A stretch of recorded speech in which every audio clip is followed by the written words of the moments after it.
एक बार फिर चुनावी बॉन्ड का मुद्दा सुर्खियां बटोर रहा है। सुप्रीम कोर्ट ने मोदी सरकार की चुनावी बॉन्ड स्कीम को रद्द करने का आदेश दिया था और अब सुप्रीम कोर्ट में इसे लेकर नई याचिका दाखिल हो गई है, जिसके बाद एक बार फिर पीएम मोदी की अगुवाई में एनडीए सरकार मुश्किल में नजर आ रही है। तो क्यों एक बार फिर सुप्रीम कोर्ट पहुंचा चुनावी बॉन्ड का मामला? देखिए ये रिपोर्ट। लोकसभा चुनाव से पहले ईवीएम से लेकर इलेक्टोरल बॉन्ड तक के मुद्दों पर बीजेपी समेत एसबीआई बुरी तरह से घिरती हुई नजर आई। तो वहीं अब एक बार फिर बीजेपी की मुश्किलें बढ़ती हुई नजर आ रही हैं। एक बार फिर सुप्रीम कोर्ट में इलेक्टोरल बॉन्ड के खिलाफ याचिका दाखिल की गई है। याचिका में चुनावी बॉन्ड के तहत प्राप्त धनराशि को जब्त करने की मांग की गई है।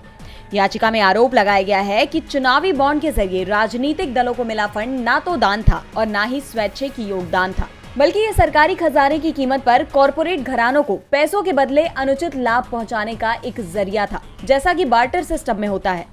याचिका में दावा किया गया कि चुनावी बॉन्ड की खरीद और नकदीकरण के विवरण से साफ पता चलता है कि कंपनियों की तरफ से राजनीतिक दलों को चुनावी बॉन्ड के जरिए भुगतान किया गया पैसा या तो आपराधिक मुकदमे से बचने के लिए था या अनुबंध या अन्य नीतिगत मामलों के माध्यम से आर्थिक लाभ प्राप्त करने के लिए था।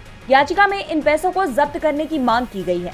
दरअसल चुनावी चंदा शुरुआत से ही विवादों में रहा है। विपक्ष का आरोप है कि चुनावी चंदे की मदद से बीजेपी ने कई भ्रष्टाचारियों को क्लीन चिट दी है। बता दें कि सुप्रीम कोर्ट के आदेश पर चुनावी चंदे पर एसबीआई के दिए डेटा को चुनाव आयोग ने सार्वजनिक किया था, जिसमें यह खुलासा हुआ कि सबसे ज्यादा चंदा बीजेपी को मिला है, वो भी कई ऐसी कंपनियों से जिनका रिकॉर्ड साफ नहीं था।